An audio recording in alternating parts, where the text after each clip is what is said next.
Assalamualaikum semua. Apa khabar? Hari ni kita nak borak pasal sesuatu yang best sangat.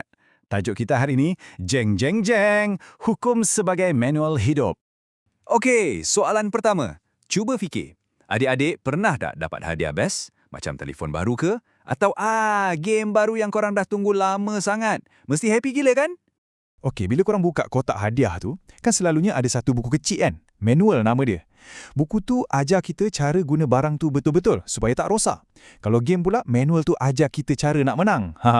Konsep dia sama je macam hidup kita ni.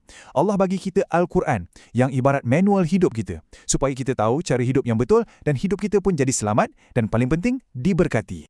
So, dalam manual hidup kita ni, ada 5 peraturan utama. Macam rules of the game lah, kena tahu ni. Jom kita check it out satu-satu. Okey, yang pertama, wajib. Wajib ni macam main quest dalam game hidup kita. Benda yang kita mesti wajib buat, tak ada alasan. Ini arahan terus dari Allah. So, apa jadi kalau kita buat?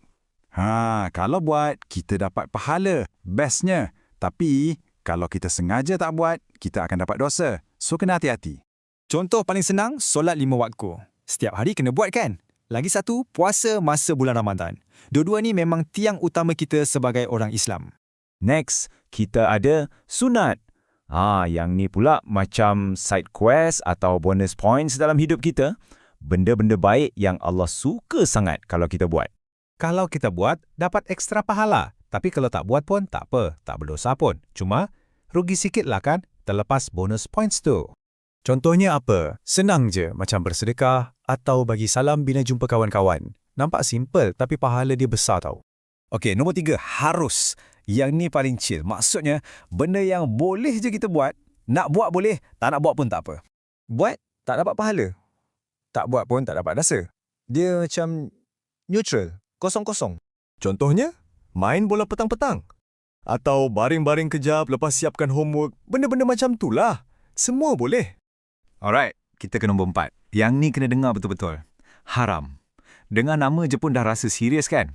Haram ni maksudnya benda yang dilarang keras. No, jangan buat langsung.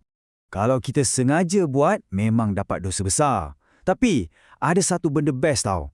Kalau tiba-tiba terfikir nak buat benda haram, tapi kita cepat-cepat, tak boleh sebab kita ingat Allah. Kita bukan je tak dapat dosa, kita dapat pahala. Cool gila kan? Allah bagi reward sebab kita lawan godaan tu. Contohnya, mencuri. Kita ambil barang orang, mestilah orang tu sedih, kan? Atau menipu. Nanti orang dah tak percaya kat kita. Sebab tu, benda-benda ni haram. Sebab ia menyakitkan hati orang lain dan diri kita juga. Dan yang last sekali, nombor 5, makruh. Makruh ni special sikit. Ia benda yang Allah tak suka, tapi tak adalah sampai haram. Kalau kita buat, kita tak dapat dosa. Tapi, kalau kita cuba elakkan, kita dapat pahala. So, lebih baik kita cuba elakkan je lah kan? Contoh senang, tak jaga kebersihan diri. Macam datang sekolah dengan baju comot, rambut serabai. Kan tak best dipandang.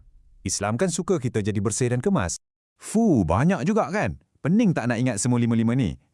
Jangan risau. Saya ada cara paling senang nak ingat. Kita guna lampu isyarat. Okey, bayangkan lampu isyarat. Lampu hijau maksudnya go, jalan terus. Ini untuk wajib dan sunat. Benda yang kita patut buat. Kalau harus pula, ia macam ruang bebas. Kita boleh pilih nak buat ke tak.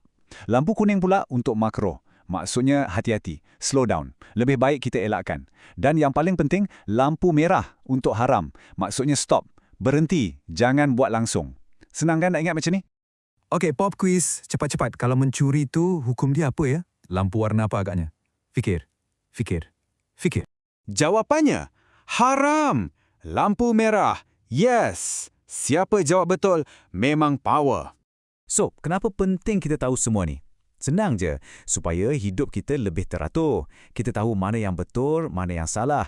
Dan yang paling best, ia tolong kita jadi Muslim yang lagi baik, yang Allah sayang.